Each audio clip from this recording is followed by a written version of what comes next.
going when the going gets rough. But dreams aren't always good things. Some of you may remember the case of the Bajani twins, the Iranian women, 29 years old, who were joined at the head some years ago. Their lifelong dream was to be separated. They scoured the planet looking for a team willing to take on that kind of risk. Everyone agreed that they had no better than a 50-50 chance of surviving such an operation. When I was first contacted, I told them about Chang and Ying Bunker, the original Siamese twins, who lived to be 63 and never got separated, but they didn't want to hear about that. So they eventually found a team in Singapore who had operated on a set of twins from Nepal. And I had actually been involved in that case, so they managed to convince me to come and help. And I must say I was really impressed when I first saw those twins. I mean, they were so vivacious, full of personality, smart. They had learned to speak English in only 7 months, if you can imagine that. They both had college degrees. They both had law degrees. Only one wanted one, but they both had law degrees. So, you know, they had a very good impression of the risk that they were undertaking.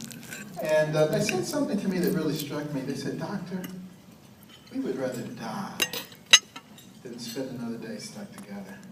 And that seemed kind of harsh to me, but then I started thinking about, you know, I always try to do is put yourself in somebody else's shoes before you pass judgment.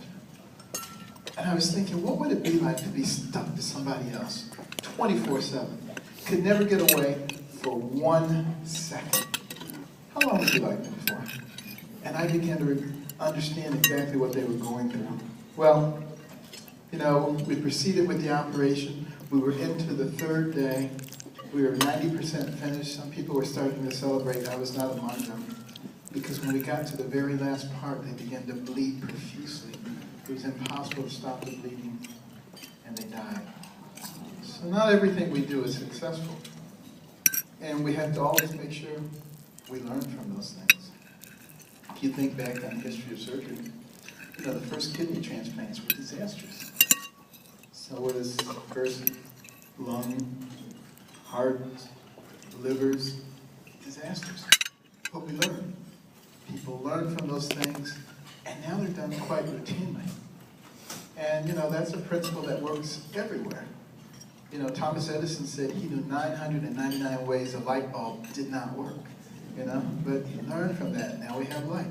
Most of you have heard the cleaning formula 409. Why do they call it that? The first 408 didn't work. But, you know, you just learn from those things. And, you know, Walter Dandy, a famous neurosurgeon at Johns Hopkins many decades ago, first one to do all kinds of operations, like the posterior fossa, that part of the head. People said that compartment is too small, the tissue will swell, the patient will die. But he operated on somebody with a lesion in the posterior fossa, and the tissue did swell, and the patient did die. And another, and they died, and another, and they died. The first 13 all died. Can you imagine how discouraged he was? Can't even imagine what he said to the 14th patient. I mean, that's how they probably said nobody's complaining, but you know. But the fact of the matter is he persisted, and now we're able to do posterior fossa operations quite routinely, quite successfully, and it really says a lot about the ability to learn. Now, let me just take a brief moment here for a disclaimer.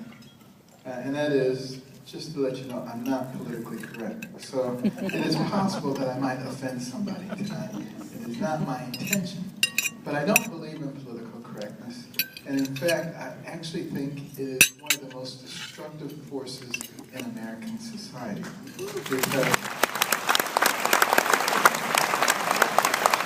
one of the founding principles of our nation was freedom of speech. Freedom of expression.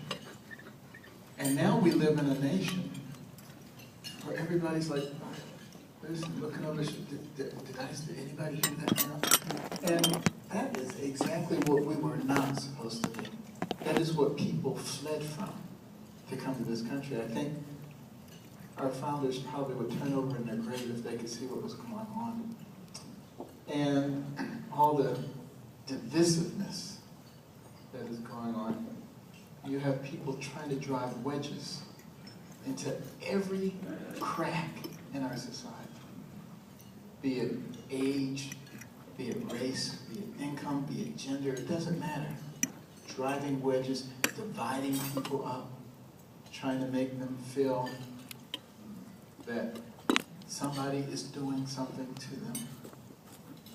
And this is extremely destructive. I must say, I found it kind of hilarious last year, the war on women.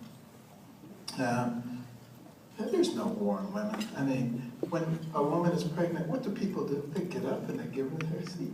You know, they give her a seat on the bus. They get, no, there is no war on women. The war is on what's inside a woman.